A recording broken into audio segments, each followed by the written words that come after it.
আসসালামু আলাইকুম। প্রিয় দর্শক, অন্য মঞ্চের আলাপচারিতায় আপনাদের সকলকে আমন্ত্রণ জানাচ্ছি। দর্শক, আজ আলোচনা করব বাংলাদেশ কি ইরানি হামলার লক্ষ্যবস্তু হচ্ছে। চাইলে সাবস্ক্রাইব করে আমাদের সাথে যুক্ত থাকতে পারেন। চলুন শুরু করি। আমাদের সাথে আজ যুক্ত আছেন রাজনীতি বিশ্লেষক শেখ ফরিদ ও রাশেদ হায়দার। আপনাদের দুজনকে আমজনতার আজকে লাইভে স্বাগত জানাই। ফরিদ ভাইকে দিয়েই শুরু করব। ফরিদ ভাই, বাংলাদেশ ইরান বিরোধী সৌদি আরব জোটে অংশ নেয়ার খবর পাওয়া গেছে।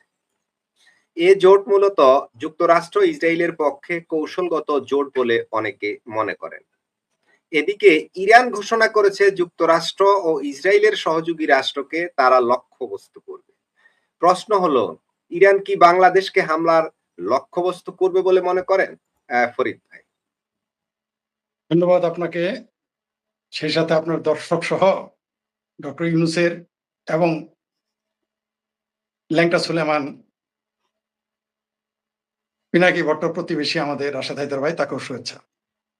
আমাকে আগে দিবেন ওইটি আমি জানি, বেজালে বেলাবেন শুধু। যে কথাটা বললেন এটা আসলে অনেকেই মনে করে যে এটা আমেরিকা এবং ইসরায়েল প্রো সংগঠন বা জোট মনে করে না, এটা তো সত্যই। এই জোটের কাজটা কি? বাংলাদেশ ওই জোটে গিয়ে কি করবে? মশা মারবে না মাছি মারবে এখানে বসে? তারা আবার আমাদের পররাষ্ট্রমন্ত্রী নাকি কে আছে, নাকি উপদেষ্টা কে আছে, একটা কি যেন নাম জানি না, মানে এরা কই থেকে উদয় হয় জানি না, যারা যাই হোক মানে ইমান পাহাড়ের সমান। তো তিনি বলেছেন যে এই জোট তো ইরানের বিরুদ্ধে না, এটা হুতির বিরুদ্ধে। আদা খাবে না আদার ঝোল খাবে। হুতি আর ইরানের পার্থক্যটা কি? মানে কি সুন্দর পাগলা বুঝ দিতেছে। একদিন দেখবেন কি এই জোট আবার ইসরায়েলকে স্বীকৃতি দিবে। অবশ্য আমিও চাই যে ইসরায়েলকে বাংলাদেশ সরকার যে কোনো সরকারই স্বীকৃতি দেয়। তো একদিন ইসরায়েলকে স্বীকৃতি দিলে এই জোট সরকার কি বলবে জানেন? যে এটা তো ইসলামের স্বার্থে করা হয়েছে। এই জোট ইহুদিদের বিরুদ্ধে না, এই জোট ইসরায়েলের বিরুদ্ধে না, এটা স্বীকৃতি দিয়েছি আন্তর্জাতিক কারণে। তারপরে ইহুদিরা হচ্ছে ইসলামী অনুযায়ী আহলে কিতাব, এরা ভাই ভাই, আহলে কিতাবী ভাই, এই জন্য এটা স্বীকৃতি দিয়েছি। বলেছিলাম তো, ছলের অভাব হয় না, এদের ছল।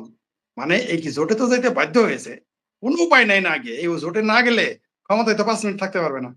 এখন দেখবেন যে ইরানের বিরুদ্ধে এই জোট না। ইরান আবার কি বলেছে, যেটা আপনি বললেন যে তাদের বিরুদ্ধে যে জোট করেছে তারা সকলে হামলার শিকার হবে। স্বাভাবিক। আপনি যদি আপনার বিরুদ্ধে যদি আমরা দুইজন জোট করি, তো আপনি তো আমার বিরুদ্ধে লাগবেন, এটাই স্বাভাবিক। এই যে ঠিকই আমেরিকার পাশে দাঁড়ালে যুদ্ধ লাগবে হুঁশিয়ারি ইরানের। এখন বাংলাদেশের জামাত, বিএনপি, হেফাজত, চামরানাই পীর, তাদের তো কিছু বলতে শুনতেছি না। তারা কি বলে এই জোটকে? এই জোট যদি এতক্ষণ ধরেন এই আমেরিকা ইসরায়েলের কথিত, যদিও বলে আর সামনে নেই, এই জোটে যদি এতক্ষণ আওয়ামী লীগ থাকতো না, তাহলে বাংলাদেশের প্রত্যেকটা মসজিদে এতক্ষণ খুতবার ছুটে খুতবার বন্যা বয়ে যেত। শুক্রবার আর লাগতো না, জুম্মাবার ছাড়াই এরা বয়ান দেওয়া শুরু করে দিত, খুতবা দেওয়া শুরু হয়ে, আজকে নতুন জুম্মাবার, এটা বললে তারা শুরু করতো। তো এই যে ইরানের এই যে তুরস্কের ড্রোন বানাইছেন, তাও বিএনপির তারেক রহমানের বাড়ির উপরে, ভালো বগুড়ায় বানাইছেন, ভালো কথা। ইরানও বলেছে, খারাপ কি? এখন আর কোনো সমস্যা নাই। ভারত ভারত ইরানের পক্ষে কেন কথা বলে নাই?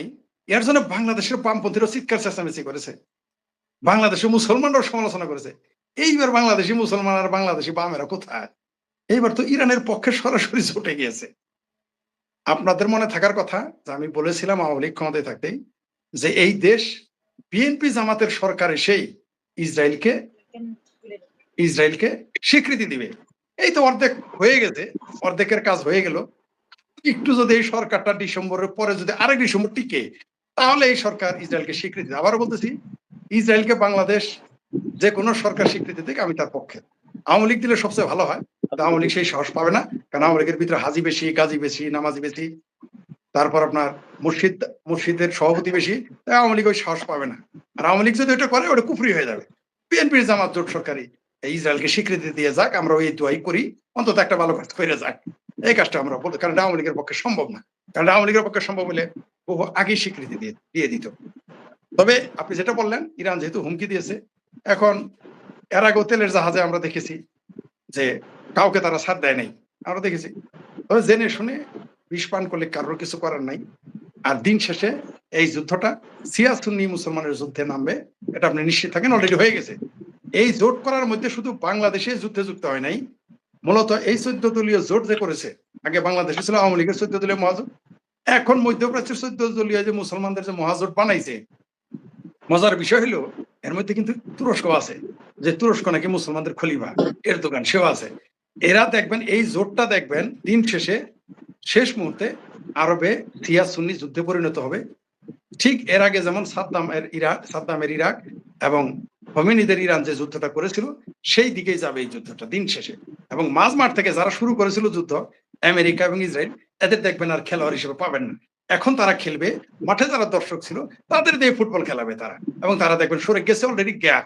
পাকিস্তানকে যেদিন পাকিস্তানের ফিল্ড মার্শাল আসিফ মনির যেদিন হোয়াইট হাউসে চা খেয়ে খাইয়েছিল এবং পিঠে থাপ্পড় দিয়ে বলে থাপ্পড় দেওয়াতে আসিফ মনির মনে করেছিল যে কর্তাই কইছে সুধীর ভাই আনন্দের আর সীমা নাই, এটা আমাদের জামালপুরের প্রবাদ আর কি। মহা খুশি। তখন আমরা বুঝেছিলাম একেতে কোনো না কোনো কাজ করাবে, অলরেডি শুরু করে দিয়েছে।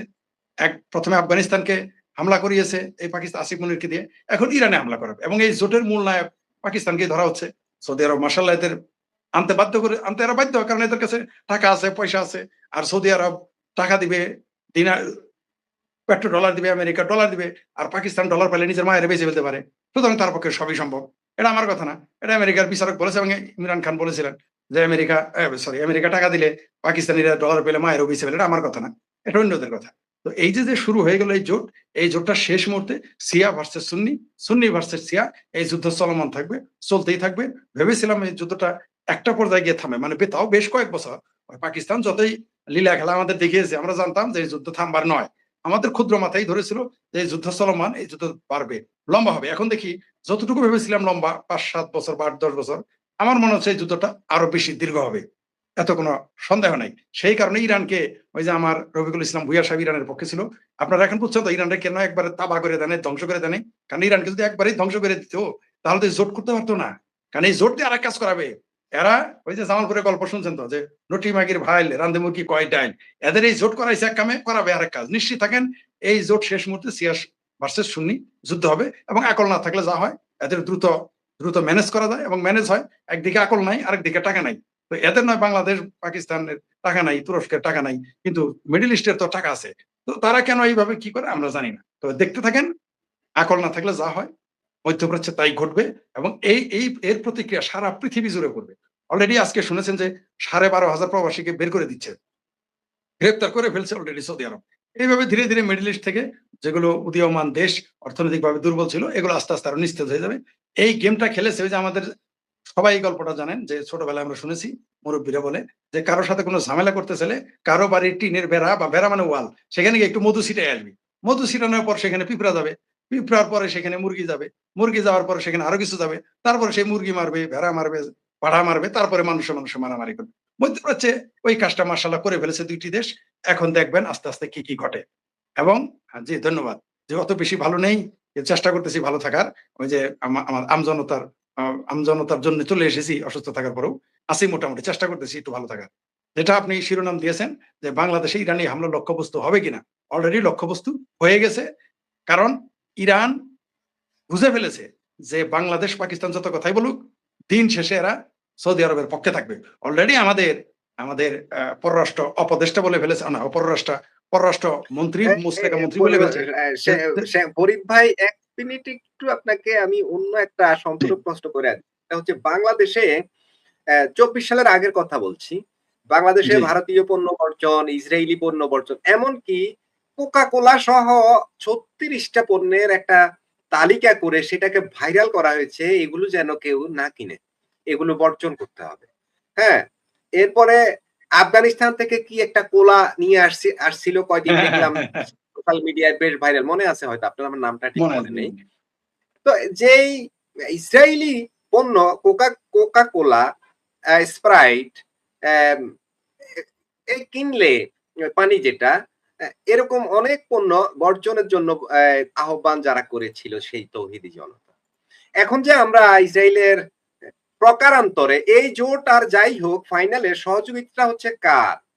সহযোগিতাটা তো হচ্ছে ইসরায়েলের, তাই না?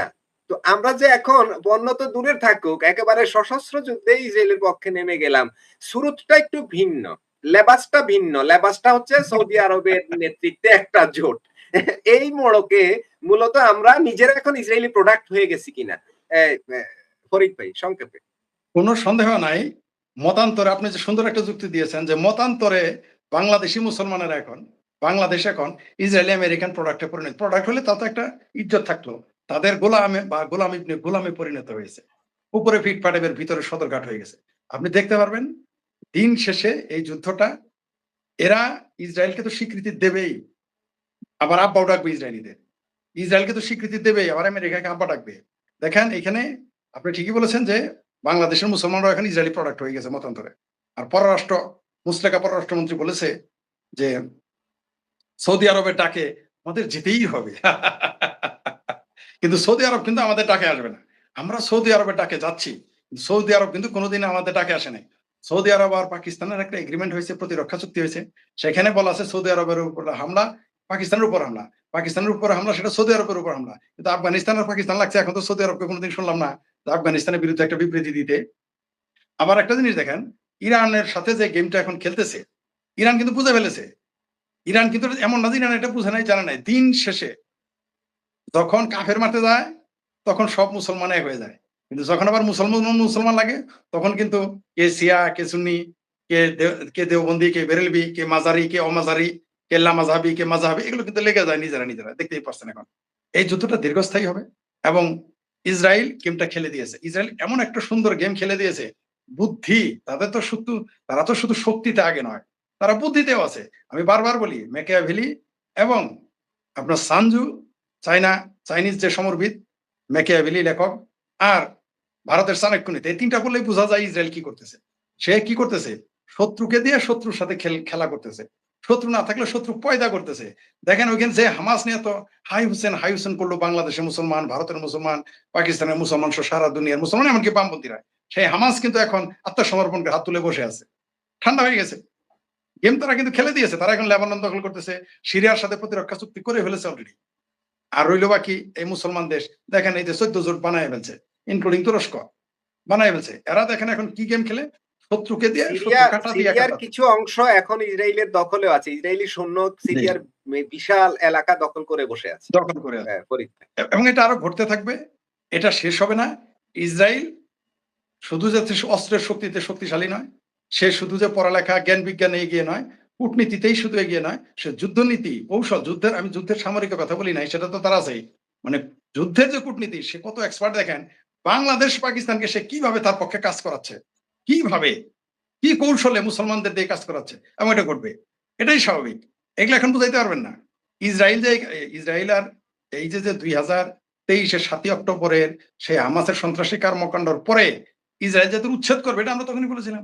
বলার কারণে আমাদেরকে কাফের ইহুদি দালাল বললো কিন্তু আমরা যা দেখতেছিলাম তাই বললাম এখনো বলে রাখছি এই যে মুসলমানদের যে 14টা দেশের জোট এই জোটটা দিন শেষে ইরানের বিরুদ্ধে কাজ করবে এবং দেখবেন এই পাকিস্তান ইরানে হামলা করবেই ইরান বাংলাদেশে হামলা করবে কিনা তা জানি না কিন্তু সে পাকিস্তান ইরানে হামলা করবেই লাগবে এই হুতি মারতে মারতে ইরানের সাথে লেগে যাবে কোনো সন্দেহ নাই আর এই হুতিরা কারা আমরা জানি হুতি এক ভাগ ইরানের দখলে মানে তাদের যে সন্ত্রাসী গোষ্ঠী আরেক ভাগ দুবাই এবং সৌদি আরবের দখলে তো এখন মুখোমুখি কারা হবে আপনি দেখেন কি করতে থাকে তবে যুদ্ধ দীর্ঘস্থায়ী হবে নিঃসন্দেহে আপনি যেটা বললেন বাংলাদেশের মুসলমান পাকিস্তানের মুসলমান এখন ইসরায়েলি প্রোডাক্টে পরিণত হয়েছে জি ধন্যবাদ জি ফরিদ ভাই আপনাকেও ধন্যবাদ আমি রাশেদ হায়দার ভাইয়ের কাছে আসি রাশেদ হায়দার ভাই যে কথাটা বলছিলাম যে সৌদি আরবের জোটটা হুথিদের বিরুদ্ধে হুথিরা ইরানের পক্ষে কাজ করে তো হুথিদের বিরুদ্ধে জোট মানে ইরানের বিরুদ্ধে জোট মানেই তো হলো আমেরিকা ইসরায়েলের পক্ষের জোট এবং এই আমেরিকার সহযোগী ইসরায়েলের সহযোগী যারা তাদেরকে অলরেডি লক্ষ্যবস্তু করেছে ইরান আপনার কি মনে হয় বাংলাদেশকে হামলার লক্ষ্যবস্তু করতে পারে ইরান এই সময়ে রাশেদ হায়দার ধন্যবাদ মাসুদ ভাই ধন্যবাদ আমাদের জিন্দাপীর শেখ ফরিদ ভাই এবং আমাদের আরেক ভাই যিনি আছেন রফিক ভাই সকলকে ধন্যবাদ এবং দর্শক শ্রোতা আপনাদেরও ধন্যবাদ হুতির বিরুদ্ধে মাসুদ ভাই করেন আর হামাসের বিরুদ্ধে করেন আর হিজবুল্লাহর বিরুদ্ধে করেন ঘটনা হচ্ছে ইরান অক্টোপাসের মতন মিডল ইস্ট ধরে রাখছে অক্টোপাস যাহাই হুতি তাহাই হিজবুল্লাহ তাহাই নজিবুল্লাহ তাহাই করিমুল্লাহ তাহাই শেখ ফরিদ সবাই জিনিস হয়েছে যে আপনার কে ইরান ধরেন আমার মাথা, এটা আমার মাথা, কিন্তু আমার এই হাতও আমার, এই হাতও আমার, ঠ্যাংও আমার, ওই ঠ্যাংও আমার। এখন আপনি কোনটা কাটবেন? আমরা যেইটাতেই কাটবেন কাটেন, রক্ত কিন্তু আমার মাথায় লাগবে, ব্যথা আমি পামুই। আর আমি তখন আপনারে কামড় দিমু। ফরিদ ভাই একটা ভালো কথা বলছে যে এটা শিয়া সুন্নি হয়ে যাবে। তো ফরিদ ভাইয়ের এখানে কথায় আমি একটা জিনিস যোগ করে দিচ্ছি, না ফরিদ ভাই আপনি খুবই খারাপ মানুষ। শিয়া সুন্নি হবে বলছেন। ভাই দেখেন ৫৪টা দেশ, মুসলিম দেশ আমরা। তার মধ্যে ১৪টা দেশ গেছে। ১৪টার মধ্যে আবার মিডল ইস্টে ইরানের দ্বারা নির্যাতিত সবচেয়ে যে ২টা দেশ, ওই যে আপনার দুবাই আর কোনটা জানি, এরাই জোটে যায় নাই। বাকিটি গেছে। আর গেছে কোনগুলা? সব সুন্নি জোট। এটা আসলে ইসলামিক জোট না। এটাকে আপনি এখনই বলতে পারেন সরাসরি যে সুন্নি জোট। বাকি শিয়া যেখানে, যেখানে আছে ওরা যায় নাই। যেখানে যে শিয়া একটু প্রভাবশালী। এখন আপনি কারে মারবেন? হুতিরে। ইরান তো আগেই কয়, "তুই হুতিরে মারলো আমি মারুম, ইয়েমেনে মারলো আমি মারুম, লিবিয়াতে মারলো আমি, যেখানেই মারবি তুই আমি মারুম। আমি কাউরে ছাড়ুম না।" কারণ এটা তো অক্টোপাসের হাত পা। আর ইরা এখন বাঙালিরা এটা কইতে পারে যে, "না, ওই আমরা ইয়ের জন্য না, কি বলে ওই আমরা ওখানে মারামারি করতে যাব না। আমরা আসলে মক্কা মদিনা রক্ষা করতে যাব।" এইটা কইয়া বাইচা যাইতে পারে বাঙালি। কিন্তু আর এইটা করার সময় নাই এদের। কারণ সময় শেষ হয়ে গেছে। আর ফরিদ ভাই যে কইছে ইসরায়েলের, ফরিদ ভাই সবচেয়ে মজার একটা বিষয় বলি। ইসরায়েল অলরেডি হামাস কি ডিক্লার দিছে, আমরা অস্ত্র সমর্পণ করতেছি গাজাতে। এই এখন একটা ওই ইয়ে করতেছে যে ২০০০ পুলিশ থাকবে প্যালেস্টাইনি, বাকি আরো কিছু পুলিশ আসবে বিভিন্ন দেশ থেকে। ৯ টা ইসলামিক দেশ থেকে পুলিশ আসবে। ওখানে বাংলাদেশ, পাকিস্তান নাই। ওইটার আবার সামরিক প্রশিক্ষণ কে দিবে? ওইটার প্রশিক্ষণ আমেরিকা কইছে, দেখো তোমরা যারা আসতেছো সবাই পয়সা দিবা। কারণ এই দেশটার উঠাইতে হলে তো পয়সা লাগবে। সুতরাং আমি পাঠাইতেছি তোমাদের বস, আমি বস পাঠাবো, আমি সোলজার পাঠাবো। সৌদি আরবের আন্ডারে যে এই বাহিনী, এইটার বস পাঠাবে আবার ইসরায়েল। ও কয় যে তোমরা সবাই সোলজার দিবা, পয়সা দিবা, এগুলো দিবা, আমি তোমাদেরকে ইয়ে দিব, বস দিব। আমরা বস দিই, আমরা সোলজার দিই না। তো এটা শিয়া সুন্নির যে দ্বন্দ্ব, এটা 100% গ্যারান্টেড। যেটা আমার ভাই ফরিদ ভাই বললো এটা। কারণ এর আগে আপনি সিরিয়াতে দেখছি, আমরা লিবিয়াতে দেখছি, এই বাশার আল আসাদ বা গাদ্দাফিরে ফালানোর জন্য কার্দিশদেরকে লাগানো হয়েছিল। কুর্দিশ মহিলারা ইয়া যখন গুলি করতো, ওই এরা তো সব সুন্নি ছিল। সুন্নিদের খুব অপমান, মহিলারাতে গুলি খেয়ে মারা যাবো, হায় হায় অপমান। তো ঠিক এই অবস্থা। আর ধরেন এখন যেগুলো আছে না, যে খাইবার, তারপর আরো কি কি আছে না, যে মিসাইল, তা বাঙালির বঙ্গুরা হয়তো চিন্তা করতেছে আমাদের কিছু হবে না, ইরানের কাছে নাই। ইরান কিন্তু দিয়াগো গার্সিয়াতে মাইরা দিয়েছিল ৪,০০০ কিলোমিটার দূরে। তেহরান থেকে ৪,০০০ কিলোমিটার দূর দিয়াগো গার্সিয়া। আর তেহরান থেকে ঢাকার দূরত্ব হচ্ছে যে ৩৩০০ কিলোমিটার আকাশপথে বিমান। তো মিসাইলটা আকাশপথে আড়ে, এটা হাঁটাপথে আসে না, নদীপথেও আসে না। তো ওখান থেকে মারি দিলে ৩৩০০, তো ৪,০০০ মারলে আমাদের এখানে ধরেন চিটাং বন্দরে একটা মারতে পারে, আবার আরেকটা ঢাকাতেও মারতে পারে। আমাদের বাঁচাবে কে? একজন আছে অবশ্য, পাকিস্তান।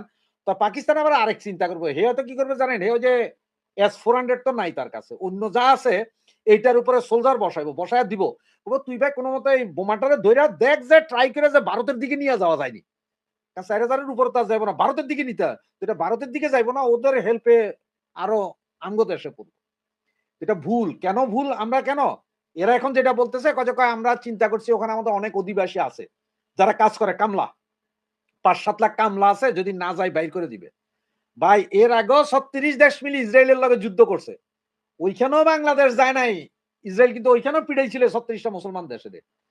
এই ইরানের লগে, ইরাকের সাথে হইছে, লিবিয়ার সাথে, কোথাও বাংলাদেশ যায় নাই। আমরা যুদ্ধের বাহিরে। আমরা, তুমি যদি জাতিসংঘে রক্ষী হিসেবে পাঠাও সেখানে যাব, কিন্তু আমরা কোনো জোটে যাব না এবং যুদ্ধ করার জন্য। ওই হুতি মারোরে, কুতি মারোরে। কিন্তু এইবার যে এই ভুলটা করে ফেলাইছে, চালে ভুল করে ফেলছে। আর কি হবে? বাংলাদেশের যে জাহাজ যেগুলো ২-১টা হতে আসতে, একটা তো ৬ মাস বাঁধা ছিল নাকি বিজয় নাকি? এখন ওই আইতে থাকলে আসতে ড্রোন না, ওই বুম একটা মাইরে দিব, ককটেল। শেষ। তেল শেষ, গ্যাস শেষ, এলএনজি শেষ। কি করবেন? আমেরিকা আপনারা বাঁচাইতে আসবে না এখানের এই গ্যাঞ্জামে। আমেরিকা তখন কি করবে জানেন? কইছে না, এটা তো তোমাদের জোটের সমস্যা, আমাদের কি? আমরা কেন যাব?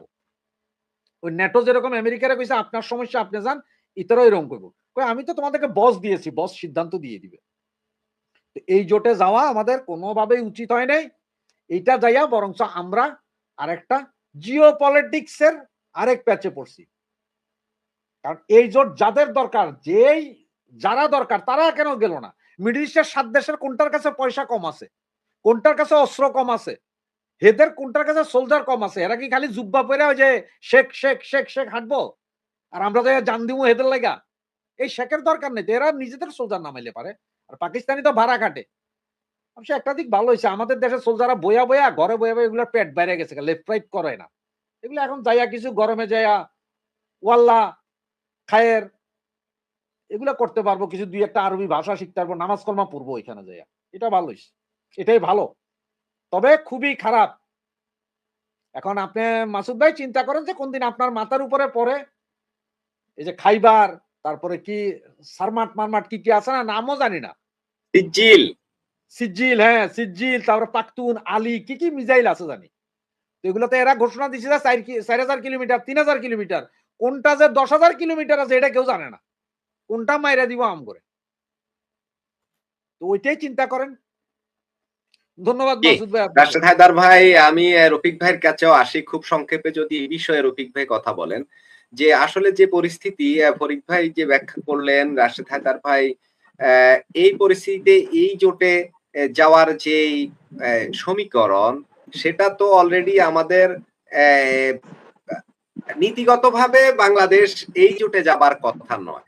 আর গেলেও আমাদের ফরিদ ভাই বলছিলেন যে আমাদের তৌহিদি জনতা তো রাস্তা উপড়ে ফেলতো যদি আওয়ামী লীগ সরকারের সময় হতো কিংবা অন্য কোনো সরকারের সময় হতো। এখন তারাই সবাই জোট বেঁধে ইসরায়েল আমেরিকার সহযোগী হয়ে যাচ্ছে মধ্যপ্রাচ্যে। আবার ফরিদ ভাই বললেন এটা শিয়া সুন্নি যুদ্ধের দিকে যেতে পারে। তাহলে আমরা সুন্নিরা কি ইসরায়েল আমেরিকার সহযোগী? যদি সেটাই হয়, সেই যুদ্ধটা অপকারান্তরে লাভবান হচ্ছে কারা? লাভবান হচ্ছে ইসরায়েল এবং যুক্তরাষ্ট্র, এই তো। আর না হলে তো এখানে যুদ্ধ হওয়ার আর কোনো কারণ আমি দেখি না। রফিক ভাই, আসলে কি বাংলাদেশ হামলার লক্ষ্যবস্তু হচ্ছে? আপনার কি মনে হয় সংক্ষেপে? ধন্যবাদ মাসুদ ভাই, রাশেদ ভাই এবং ফরিদ ভাই। ধন্যবাদ দর্শক শ্রোতা। আসলে জিনিসটা আপনারা দুজনেই কিন্তু বর্ণনা করছেন, দুইটা সাইডে কিন্তু বর্ণনা অলরেডি করছে, দুইটা সাইডে একান্ত পরিপূর্ণভাবে বর্ণনা হয়েছে।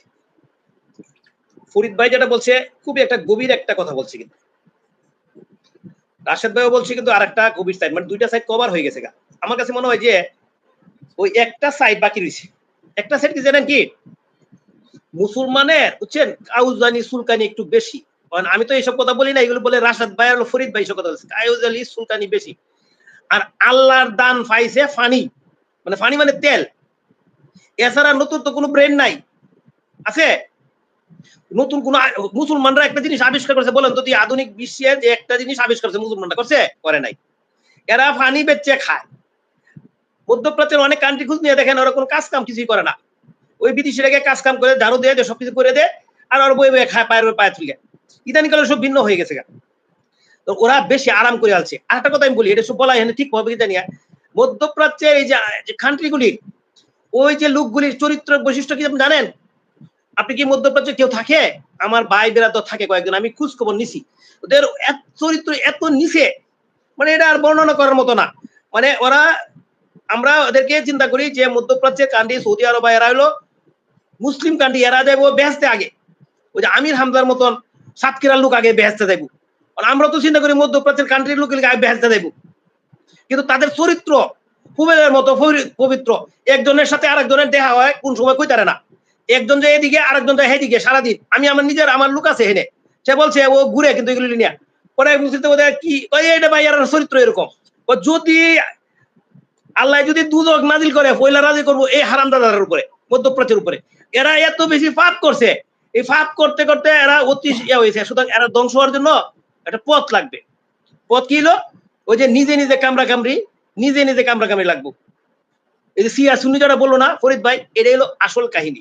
সিয়া সুন্নি দিয়ে আপনার কামড়া কামড়িটা শুরু হবে এবং এরা এইভাবে ধ্বংস হবে। আরেকটা জিনিস হলো, ওই যে ফানি বেচিয়া অনেক বেশি ইয়ে করছে না, আল্লাহ কিন্তু নারাজ হয়ে গেছে এদের উপরে। আমি মধ্যপ্রাচ্যের লোকদের মেয়েরা এবং পুরুষ তাদের চরিত্র বর্ণনা আমি অনেক শুনছি, বিভিন্ন কাছে। আমি ভাবছিলাম একজনের কাছে শুনছি, ম্যাক্সিমাম লোকে যারা মধ্যপ্রাচ্যে থাকে তাদের খোঁজখবর নেন, এর প্রত্যেক পুরুষ এবং মহিলা এরা চরিত্র কতখানি ফুলের মতো পবিত্র। সুতরাং আল্লাহ গজব তো তাদের উপরে নাজিল করবে 100% আগে। সুতরাং এরা গজবের দিকে আগাইতেছে, বুঝলেন না জিনিসটা? ওই যে ওই শিয়া সুন্নি যেটা বলছেন না, এইটা দিয়ে কিন্তু সূত্রবদ্ধ হবে। আর ওই যে ইসরায়েল আছে না, রাশেদ ভাই তো বলে গেছে ইসরায়েল হইলো মানে ইসরায়েল না, ইসরায়েল দেশ বলবেন না, আপনি বলবেন ইহুদির কথা বলেন। ইহুদিরা হলো সবচেয়ে বেশি ব্রেনের। আমেরিকার প্রশাসন চালালো ইহুদি। আমেরিকার যে বড় প্রতি বছর যে নিয়ে হয় আপনার ওই যে পুরস্কার পায় যে বিজ্ঞানের উপরে, এর হলো ম্যাক্সিমাম কিন্তু ইহুদিরা পায়। আর শান্তি পুরস্কার কারা দেয়? ওই আমরার মতো তৃতীয় বিশ্বের দেশ যারা আমেরিকা আর হলো ওই যে ইসরায়েলের সামসামি করবো, ওদেরকে দিল শান্তি পুরস্কার। শান্তি পুরস্কার হেরা নেয় না, কিন্তু হেরা নেয় কোনটা জানেন? ওই আপনার ইয়ার উপরে নেই, বিজ্ঞানের উপরে, চিকিৎসার উপরে, ওইটার উপরে গবেষণা করে। আর আমরা হলো শান্তিতে নেই, শান্তির দুধ বানায় পাড়া। এখন এই ইসরায়েলে ব্রেন যেটা চাল গেছে, ফরিদ ভাইয়ের কথা কিন্তু একদম কাটায় কাটায় মিলে গেছে। আর পাকিস্তানে যেটা কথা বলছেন, প্রথম হলো পাকিস্তান হলো প্রথম হলো ধ্বংস হবে পাকিস্তান। কারণ পাকিস্তানি মধ্যে শিয়া সুন্নি দ্বন্দ্বটা সবচেয়ে বেশি। এই জুটে যাওয়া মানে পাকিস্তানের জন্য মানে মরার উপরে খাড়ার গা হবে। আপনি যখনই আপনার হুতিদের এগুলো দেখেন, এখন আপনাদের কইতেছেন হুতি দেশের মধ্যেও আপনার ইয়েমেনে হলো আপনার 65% হলো মুসলমান, 65%। আর বাকি হলো আপনার না মুসলমান না, শিয়া, সুন্নি সুন্নি সুন্নি সুন্নি। ইয়েমেনের 65% হলো সুন্নি, বাকি হলো শিয়া। আবার ইয়াতেও যে আপনার সিরিয়াতেও কিন্তু সেম 70% বা 65% এরকম হলো আপনার সুন্নি, বাকি হলো শিয়া। তবে যুদ্ধটা হবে যেটা ফরিদ ভাই বলছে, এরা অলরেডি ডুস লাগায় দিছে। এখন খেলা খেলতে থাকো। ওই আমাদের দেশে আপনি ছোট থাকতে দেখতাম ওই যে সারের নারায় দেখছেন আপনারা, ফরিদ ভাই তো বসে থাকার কথা, আমি মিশিং এর লোক। আমরা যখন ক্লাস 8, 9, 10 পড়তাম, তখন 2 সারে কিন্তু জাদু করতো, জাদু করে খালি কোলে বলে খালি লাগাই দিত না ভাই রে ভাই, মরার মানে গায়ে তুই ফিরে যাইতো, ওই এর পরও চলতো 2 ঘন্টা 3 ঘন্টা চলতো, মানে জাদু করে লাগাই দিত। ওইরাদেরকে জাদু করে লাগাই দিছে না হয়। এখানে কি আপনি ওকে ঢুকছেন, আপনার হাত পা তো এমনি কাঁপে। বাংলাদেশে এত বছর কোনো জুটে যাওয়া লাগছে না, এখন কেন জুটে যেতে হইব? কারণ হলো তার বড় ভাই তো কামলা দিতেছে। বড় ভাই যদি কামলা দেয়, ছোট ভাই কামলা না দিলে কিছু খারাপ হয় না? পাকিস্তান আমরা তো বড় ভাই, মানে এরা কামলা দিতেছে, এরা সৌদি আরবে, আপনি এটা ভাই থাকবেন, এটা কেমন হয় না? এটা ওই সাথে লইছে ভাইয়ের সাথে আমাকে কামলা দিয়ে কিরকম লাগে দেখি, আসলে একটু দেখতে আনা দরকার আছে। রাশেদ ভাই একটা কথা বলছে, এটা আমি তো বাংলাদেশে বই এটা কইতে পারি না যে ওই কাজ কাম নাই, যে তুই কিছুদিন কাজ কাম করে আসো, একটা বুমা খায়াও, তাহলে বুঝবো না পরে কি হয় না হয়। শুনেন, আমি একটা সবসময় বলি, এটা এই জন্য এখন আমার করে সিধা ভারতের দালাল বলবো। ভারতের সাথে বাংলাদেশের সম্পর্ক গভীর থাকার কারণে কোন দেশে ভারত বাংলাদেশকে গাটাইতে আসে নাই, কারণ ভারত গাটাইতে দেয় নাই। বাংলাদেশের পররাষ্ট্রমন্ত্রীরা ভারতের সাথে যে সম্পর্ক ছিল, আমাদের যদি ভারতের সাথে পররাষ্ট্র সম্পর্ক থাকতো, কোনোদিনই কেউ কইলো না যে ভাই তুমি আমার সাথে আও, তোমার সাথে আও, না গেলে কিচ্ছু করার ক্ষমতা নাই। কারণ শক্তিশালী কান্ট্রির সাথে যদি আপনার গুড রিলেশন থাকেন, বিশেষ করে ভারতের সাথে যেটা ছিল আমাদের, আমেরিকা বহুত দিন চেষ্টা করছে, পারে না দেখে একটা সুযোগ খুঁজা এনেছে। ভারতের সাথে যদি পররাষ্ট্র এই যে ইয়াটা যদি সুন্দর থাকতো, আওয়ামী লীগেরা বলে 16 বছর যেরকম ছিল, এই দেশটাকে বাংলাদেশ কেউ গাঠাই লইলে না। এখন আপনি গাঠাইছে, এখন আপনি গেছেন, এখন একটু গুথা খায়ান, ভালো লাগবে, সময় হইলে বুঝবেন। আপনি মনে করেন না যে হুতিদের কথা না করছেন, আক্রমণ করতো না, ইরান করতো না, মনে করেন ইরান করতো না, ইরান কিন্তু হুতিরা করবো, ইরান না করে হুতিরা করবো। সৌদি আরবের উপরে কি ইরান হামলা করতেছে? কম করতেছে, হুতিরা করতেছে। বাবাল মানদের কেন বন্ধ করছে? আমি আরো 2 মাস আগে ভিডিও করছি যে কোনো এক সময় বাবাল মানদেন বন্ধ করে দিবে, এবং তারা বলতে আছে বারবার বন্ধ করে দেবো, বন্ধ করে দেবো, বলতে নাই? হুতিরা বহুত দিন বলছে, এতদিন পরে কিন্তু আটকাইছে। এখন সবাই মিললে লইয়া যুদ্ধে নামতেছেন। এখন আপনিও গেছেন, যান ভাই একটু ইটা খায়ান, না খাইলে তোর আপনার ইটা খাইতে কিরম লাগে এটা জানতেন না আপনার ভাই। এই যে স্বাধীনতার 54-55 বছর আগে দেশ স্বাধীন হয়েছে, এরপর কি গুতা খাইছে? কেউ গুতা খাওয়ার লাগছে না, গুতা একটু খাওয়ার দরকার আছে।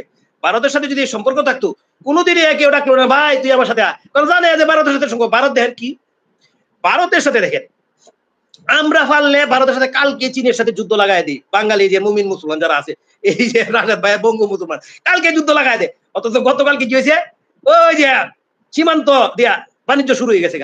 আমি কিন্তু বারবার একটা কথা বলি যে 125 বিলিয়নের এক্সপোর্ট করে ইন্ডিয়াতে, চীনে, আর ইন্ডিয়া করে মাত্র হলো 20 থেকে 25 বিলিয়ন ডলার এক্সপোর্ট করে।